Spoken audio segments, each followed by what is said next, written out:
चलो स्टार्ट हो गया। तो आज जो चैप्टर मैं तुम लोग को पढ़ा रही हूँ, कर चले हम फिदा। ठीक है, कर चले हम फिदा। इसके कवि कौन है बताओ? कर चले हम फिदा, इसके कवि कैफी आजमी। इसके कवि का नाम है कैफी आजमी। ठीक है,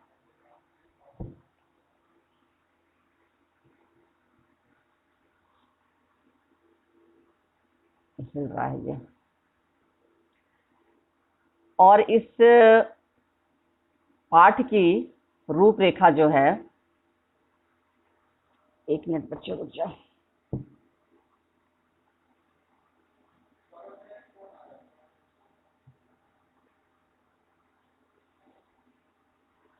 ये गीत जो है, इसकी पृष्ठभूमि पर बनी ये एक फिल्म है हकीकत।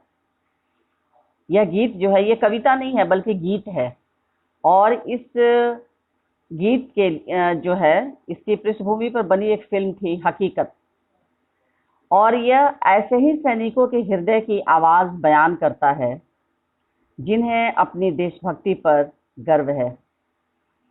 इसी के साथ उन्हें अपने देशवासियों से कुछ अपेक्षाएं भी हैं। अपेक्षाएं यानी आशाएं। जिनसे उन्हें अपेक्षाएं हैं वे देशवासी और कोई नहीं, हम और आप ही हैं। अतः हमें भी कोशिश करनी चाहिए कि हम अपने देश एवं देशवासियों के प्रति अपने कर्तव्यों का ईमानदारी एवं निष्ठा के साथ निर्वहन करें। कवि परिचय। इसके कवि हैं अतहर हुसैन रिजवी। इनका जन्म 19 जनवरी 1919 में उत्तर प्रदेश के आजमगढ़ जिले के मजमा गांव में हुआ था। आगे चलकर वे कैफी आजमी के नाम से मशहूर हुए। इनका असली नाम क्या था बताइए? अतहर हुसैन रिजवी इनका असली नाम था। और इनका जन्म 19 जनवरी 1919 में हुआ था उत्तर प्रदेश के आजमगढ़ जिले में और मजमा गांव में हुआ था। और बाद में चलकर कैफी आजमी के नाम से मशहूर हुए। कैफी आजमी प्रगतिशील उर्दू कवियों की श्रेणी में सर्वोपरि हैं। कैफी की कविताओं में विविधता देखने को मिलती है। एक तरफ वे सामाजिक और राजनैतिक जागरूकता का समावेश अपनी कविताओं में करते हैं, तो वहीं दूसरी तरफ हृदय की कोमलता भी इनकी कविताओं में विद्यमान है। कैफी आजमी ने हिंदी फिल्मों के लिए भी बहुत सैकड़ों गीत लिखे हैं। कैफी के 5 काव्य संग्रह हैं: झंकार, आखिर ए शब, आवारा सजदे, सरमाया और फिल्मी गीतों का संग्रह मेरी आवाज सुनो प्रकाशित हुए। कैफी को उनके रचना कर्म के लिए साहित्य अकादमी पुरस्कार के साथ कई अन्य पुरस्कारों से सम्मानित किया जा चुका है। 10 मई 2002 को कैफी आजमी ने यह संसार छोड़ दिया। अब सबसे पहले कविता मैं आप लोगों को पढ़ के सुनाती हूँ, या गीत कहिए इसको। कर चले हम फिदा जानो तन साथियों, कर चले हम फिदा जानो तन साथियों, अब तुम्हारे हवाले वतन साथियों। सांस थमती गई, नब्ज जमती गई, फिर भी बढ़ते कदम को न रुकने दिया। कट गए सर हमारे तो कुछ गम नहीं, सर हिमालय का हमने न झुकने दिया। मरते मरते रहा बांकपन साथियों, अब तुम्हारे हवाले वतन साथियों। जिंदा रहने के मौसम बहुत हैं मगर जान देने की रुत रोज आती नहीं। हुस्न और इश्क दोनों को रुसवा करे, वो जवानी जो खून में नहाती नहीं। आज धरती बनी है दुल्हन साथियों, अब तुम्हारे हवाले वतन साथियों। यह कुर्बानियों की न वीरान हो, राह कुर्बानियों की न वीरान हो, तुम सजाते ही रहना नए काफिले। फतह का जश्न इस जश्न के बाद है, जिंदगी मौत से मिल रही है गले। बांध लो अपने सर से कफन साथियों, अब तुम्हारे हवाले वतन साथियों। खींच दो अपने खूं से, खींच दो अपने खूं से जमी पर लकीर इस तरफ आने पाए न रावण कोई, तोड़ दो हाथ अगर हाथ उठने लगे, छू न पाए सीता का दामन कोई। राम भी तुम ही लक्ष्मण साथियों, अब तुम्हारे हवाले वतन साथियों। सबसे पहले इसका शब्दार्थ आप लोग ध्यान से देखें।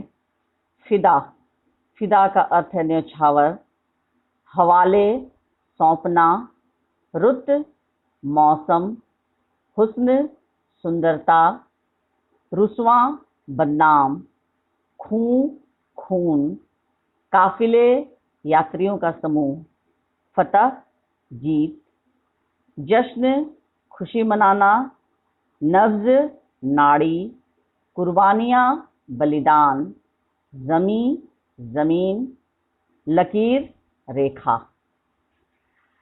तो सबसे पहले इसको हम लोग पढ़ते हैं कि यह गीत जो है क्या किसी पृष्ठभूमि के लिए लिखी गई है।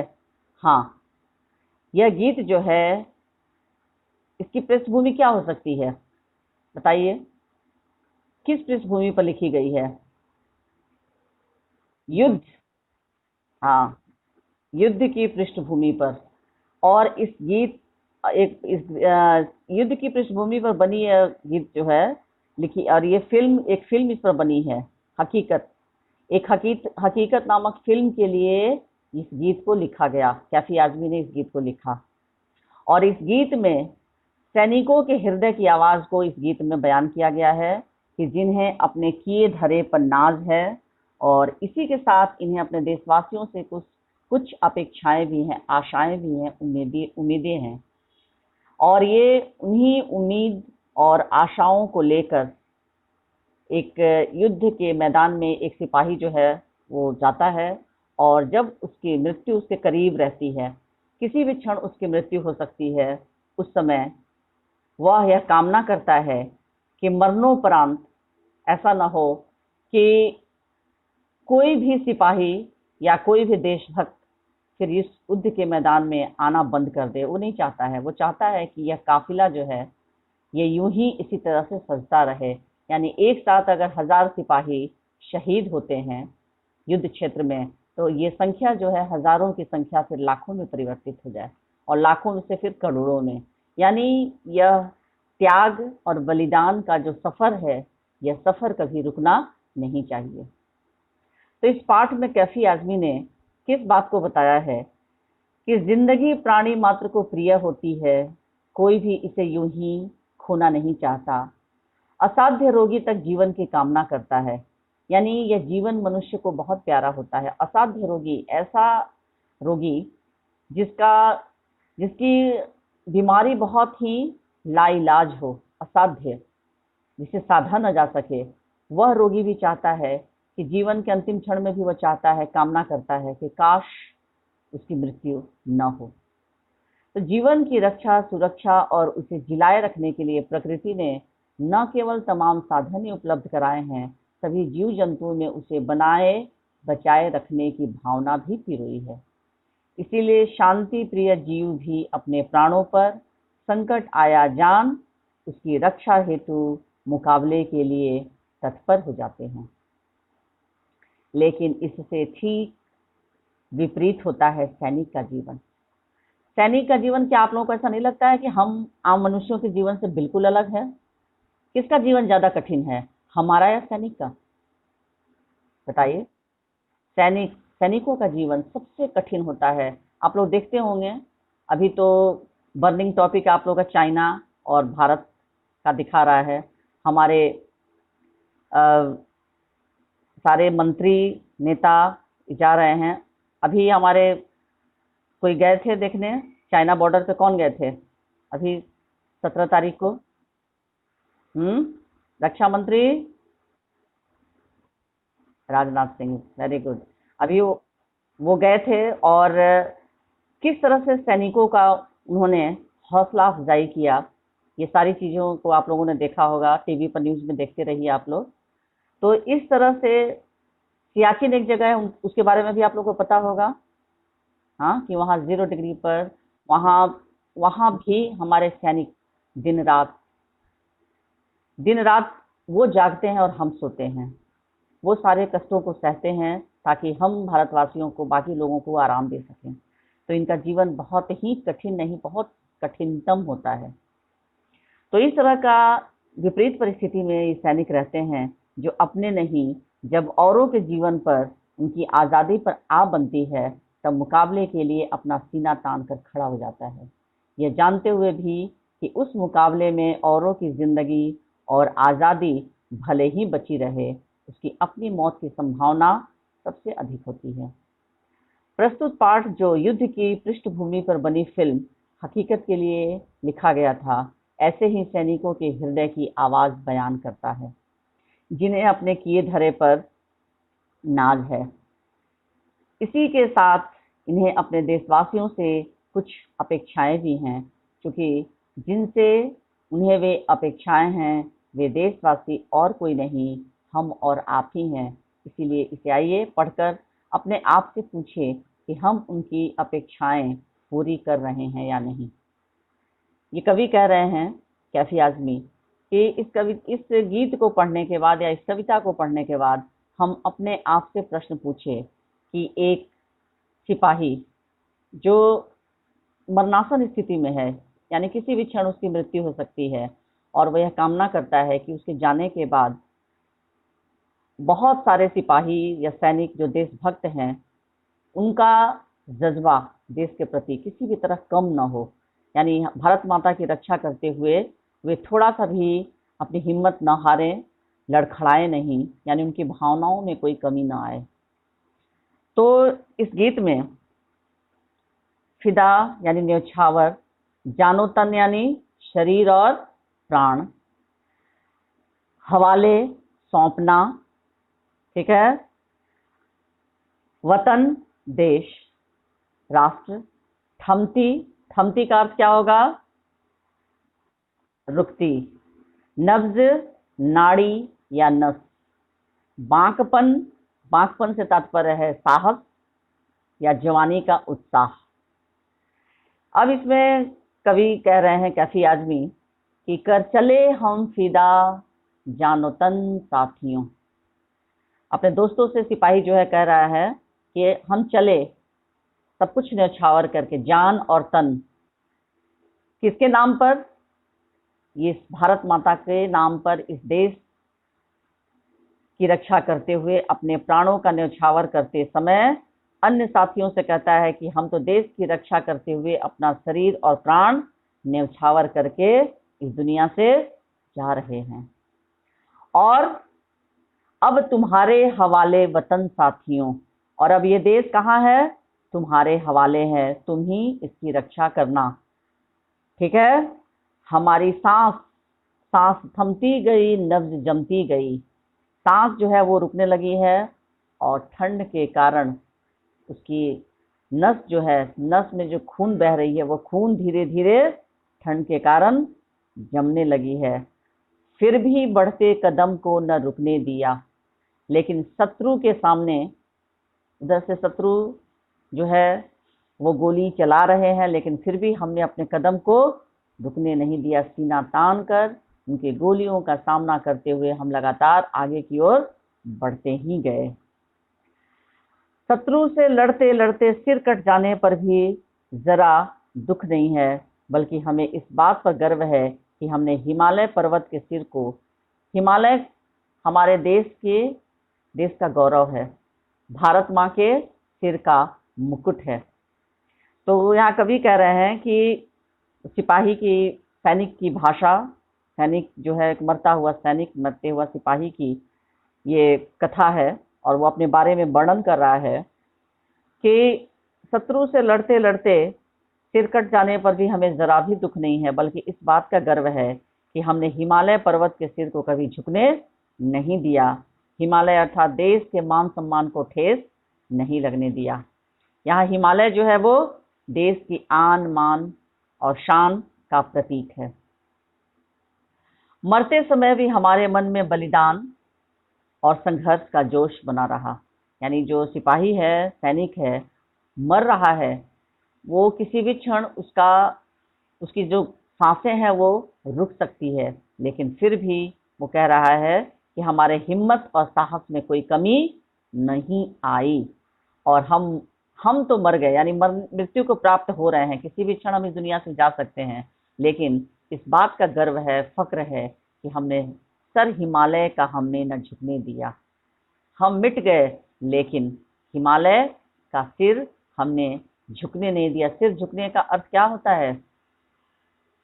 मुहावरा है, सिर झुकना मतलब बताइए।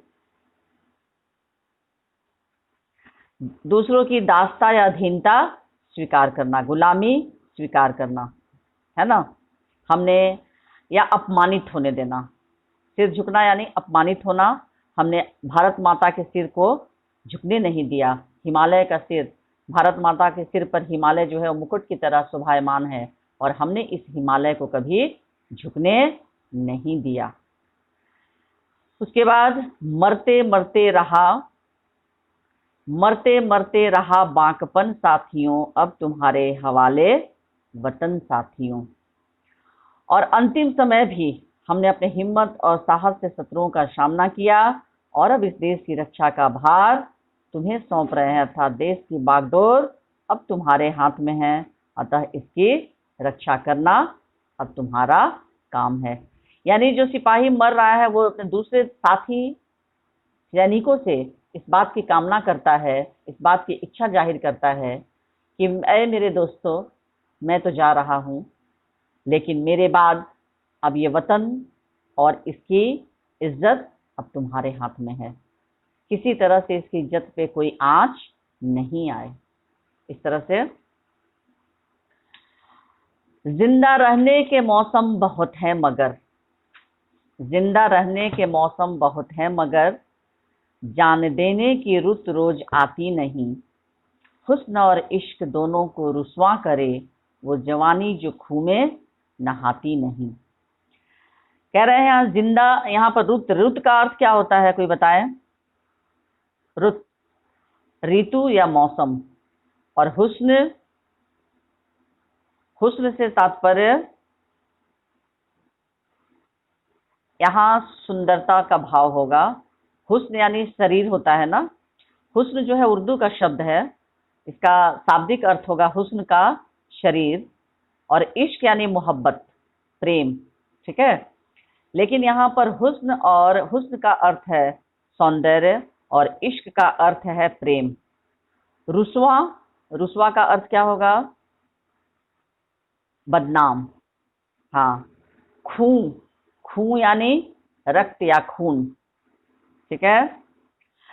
अब युद्ध भूमि में उपस्थित सैनिक जो है अन्य सैनिकों से क्या कह रहा है कि जीवित रहने के तो हमें बहुत सारे अवसर मिलते हैं, जिंदा रहने के मौसम बहुत हैं अगर, यानी एक मनुष्य के जीवन में जिंदा रहने के बहुत अवसर आते हैं कि जिंदा रहना है भाई, किसके लिए? परिवार के लिए, अपने माता पिता के लिए, बच्चों के लिए।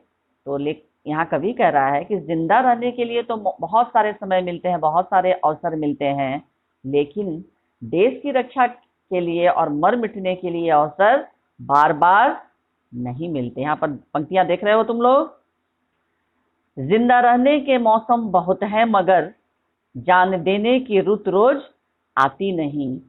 हुस्न और इश्क दोनों को रुस्वा करे वो जवानी जो खूह में नहाती नहीं। तो यहाँ कवि कह रहे हैं कि जिंदा रहने के अवसर बार बार मिलते हैं, लेकिन देश के नाम पर कुर्बान होने का अवसर, मर मिटने का अवसर रोज नहीं मिलता। जवानी की अवस्था ही वह अवस्था होती है जिसमें सौंदर्य, प्रेम और जोश अपनी चरम सीमा पर रहता है। जवानी की अवस्था में, क्योंकि वृद्धावस्था में ये सभी चीजें जो है समाप्त हो जाती हैं, तो जवानी की अवस्था में ही देश की रक्षा करते हुए खून यदि हम नहीं बहाए, देश की रक्षा के लिए अपना सर्वस्व यदि त्याग नहीं किए, तो वह जवानी, वो सौंदर्य और वो प्रेम, वो जोश, सब कुछ बेकार है। यानी यदि युवावस्था में हमारे पास ये सभी चीजें हैं, कौन सी चीजें हैं? सौंदर्य है, प्रेम है और जोश है, तो हमें इन चीजों का कहाँ पर प्रयोग करना चाहिए? देश की रक्षा हेतु। यदि देश की रक्षा के लिए यदि हम लोगों ने अपना खून नहीं बहाया, ठीक है, अपना शरीर का एक एक कतरा यदि हम लोगों ने यदि देश के नाम पर आवाज कैसी आ रही है? माइक ऑफ कीजिए आप लोग अपनी। शरीर का एक एक रक्त का कतरा यदि हम लोगों ने देश के लिए नहीं बहाया तो वो शरीर बेकार है, शरीर में बहने वाला खून बेकार है। ये सब चीज हम लोगों को देश के लिए सोचना चाहिए, देश के लिए न्यौछावर करना चाहिए। अर्थात युवाओं को देश की रक्षा के लिए हमेशा आगे आना चाहिए। फिर आगे, आज धरती बनी है दुल्हन साथियों, अब तुम्हारे हवाले वतन साथियों। आज धरती जो है वो दुल्हन बनी हुई है। दुल्हन जो है वो लाल जोड़ा पहनती है, सुर्ख लाल जोड़ा, लाल रंग की साड़ी पहनती है। तो आज धरती लाल रंग की साड़ी, लाल वस्त्र कैसे धारण किए हुए है, कोई बता सकता है? सिपाही जो कह रहा है। बहुत सारे सैनिक जो हैं, सारे सैनिक जो हैं वो मृत्यु को प्राप्त हो चुके हैं, शहीद हो चुके हैं। और ऐसी स्थिति में ये सारे शहीद जो हैं उनके शरीर का पूरा एक एक कतरा खून जो है वो निकल गया है और पूरी धरती जो है, पृथ्वी जो है वो ऐसा लग रहा है कि लाल रंग की साड़ी पहनकर धरती जो है वो दुल्हन बनी हुई है। ठीक है, सारे सैनिक वीर गति को प्राप्त हो गए हैं। सैनिकों के लिए कौन सा शब्द हम लोग इस्तेमाल करते हैं, बताइए? शहीद जब मरते हैं तो उनके लिए हम वीर गति शब्द का इस्तेमाल करते हैं, बलिदान। ठीक है, तो इस तरह से यहाँ जो सैनिक है वो कह रहा है कि हमारी धरती आज इतने सारे सिपाही जिनके जो शहीद हो गए हैं, वीर गति को प्राप्त हो गए हैं, तो उनके शरीर का एक एक रक्त का कतरा कतरा जो है वो पूरी पृथ्वी जो है ऐसा लग रहा है कि लाल रंग की साड़ी पहन ली है और दुल्हन बन गई है। यानी सैनिकों के शरीर का एक एक कतरा खून का, और शरीर का रक्त का रंग कैसा होता है? लाल, और दुल्हन का वस्त्र भी होता है लाल। तो शहीदों के रक्त से ऐसा लग रहा है कि धरती जो है वो लाल रंग की साड़ी पहनकर एक दुल्हन का वेश धारण की हुई है। और इस तरह से आज हमारे लिए ये धरती ही दुल्हन है और हमें इसी की रक्षा में अपना सब कुछ न्यौछावर कर देना है। और अब यह देश तुम्हारे हवाले है, इसकी रक्षा के लिए बलिदान के मार्ग पर आगे बढ़ो या बढ़ चलो। ठीक है, उसके बाद पंक्ति है, राह कुर्बानियों की न वीरान हो, तुम सजाते ही रहना नए काफिले। फतह का जश्न इस जश्न के बाद है, जिंदगी मौत से मिल रही है गले। जिंदगी मौत से मिल रही है गले, बांध लो अपने सर से कफन साथियों, अब तुम्हारे हवाले वतन साथियों। ठीक है, दिख रहा है आप लोगों को? हेलो, राह कुर्बानियों की न वीरान हो। कुर्बानी यानी राह मतलब रास्ता, कुर्बानी यानी बलिदान। वीरान यानी सुनसान। वीरान का अर्थ है सुनसान। काफिला यात्रियों का समूह। आप लोग शब्द के पास में अर्थ लिखते जाइए पेंसिल से। फतह जीत, जश्न उत्सव के लिए तैयार होना, सर पे कफन बांधना यानी मृत्यु और बलिदान के लिए तैयार रहना। ठीक है, तो अब यहाँ कवि कह रहे हैं कि बलिदानी सैनिक जो है अन्य सैनिक साथियों से कहता है कि हे मेरे सैनिक साथी, हमने देश के लिए जो बलिदान दिया है उसकी राह कभी सुनी नहीं होनी चाहिए, यानी वीरान नहीं होना चाहिए। देश के लिए मर मिटने वाले सैनिकों के नए नए जत्थे हमेशा तैयार होते रहने चाहिए। यानी सैनिकों के उत्साह में और उनकी संख्या में कोई कमी नहीं आनी चाहिए। ऐसा ना हो कि रोज वीर गति को सैनिक प्राप्त होते जाएं और इनकी संख्या जो है वो दिनों दिन कम होती जाए। तो इसीलिए वो सैनिक जो है वो चाह रहा है कि इसकी संख्या में और इसके जोश में कोई कमी नहीं आनी चाहिए, क्योंकि भारत देश की रक्षा के लिए सैनिकों की संख्या भी आवश्यक है और सिर्फ संख्या ही नहीं, उनके मन में जोश की भावना भी आवश्यक है। सर्वस्व समर्पण की भावना भी आवश्यक है, तभी जाकर हम अपने देश की सही मायने में रक्षा कर सकते हैं। तो कह रहा है कि उसकी राह कभी, यानी सैनिकों का की संख्या और बलिदान होने का राह, ये कभी सूना नहीं होना चाहिए। मर मिटने वाले सैनिकों को हमेशा नए नए जत्थे तैयार होते रहने चाहिए, उन्हें बलिदान के लिए हमेशा आगे आते रहना चाहिए। और एक बार हमने यह संघर्ष और बलिदान का उत्सव यदि मना लिया तो फिर अगला उत्सव हमारा क्या होगा? विजय का। ठीक है। फतह का जश्न इस जश्न के बाद है। फतह यानी जीत, यानी जब हमारी मृत्यु हो जाएगी, हम रहें या न रहें, लेकिन जो बाकी इस देश के जो देशवासी रहेंगे, बाकी जो हमारे सिपाही रहेंगे, बाकी जो हमारे सैनिक मित्र रहेंगे, वे सारे इस जश्न के बाद का जो जश्न है, यानी जीत का जश्न, वो खूब खुश होकर मनाएंगे। लेकिन सबसे पहले हमें जीत प्राप्त करनी होगी, जीतना होगा। सैनिकों, ये शत्रुओं पर फतह प्राप्त करनी होगी, तब जाकर हम इस जीत के बाद दूसरी जीत को मना सकते हैं। यानी अगला जीत जो है, उत्सव जो है, वो हमारा तब होगा जब हम शत्रुओं पर विजय प्राप्त कर सकते हैं। फिर कह रहे हैं कि बलिदान के पथ पर हमें विजय अवश्य प्राप्त होगा, क्योंकि आज जिंदगी खुद आगे बढ़कर मौत को गले लगा रही है। जिंदगी मौत से मिल रही है गले, जिंदगी जो है वो मौत को गले लगा रही है। और इस तरह से जब जिंदगी हार जाती है, ठीक है, तो मौत लोगों को मिल जाती है। और यह मौत जब लोगों को प्राप्त होती है, सैनिकों को प्राप्त होती है, तो ये उनका जो त्याग है और उनका जो ये मौत के बाद का जो जश्न होता है, वह छोटा मोटा जश्न नहीं होता है, क्योंकि उनका जो त्याग है, उनका बलिदान जो है, वो बहुत छोटा नहीं होता है, बहुत बड़ा होता है। छोटी मोटी उनका बलिदान जो है व्यर्थ नहीं जाता है। बहुत एक सिपाही का कलेजा जो होता है, वो आम भारतीयों से, आम लोगों से, आम नागरिकों से बहुत अलग होता है, बहुत महान होता है। तो यहाँ कह रहा है कवि कि हम तो बलिदान करके इस दुनिया से जा रहे हैं, अब तुम्हारी बारी है, यह देश अब तुम्हारे पास छोड़ के जा रहे हैं, और इसे शत्रुओं से बचा कर रखना यह अब तुम्हारा फर्ज है। ठीक है। बांध लो अपने सर से कफन साथियों, अब तुम्हारे हवाले वतन साथियों। बांध लो अपने सर पे कफन। सर पे कफन बांधना क्या है? मुहावरा है। हाँ, हेलो, किसकी आवाज आ रही है? कौन कौन बोल रहा है? हाँ, क्या चीज खरीदने की बात हो रही है? मैं यहाँ पढ़ा रही हूँ, और कौन यहाँ बात कर रहा है कि खरीद लो? हाँ,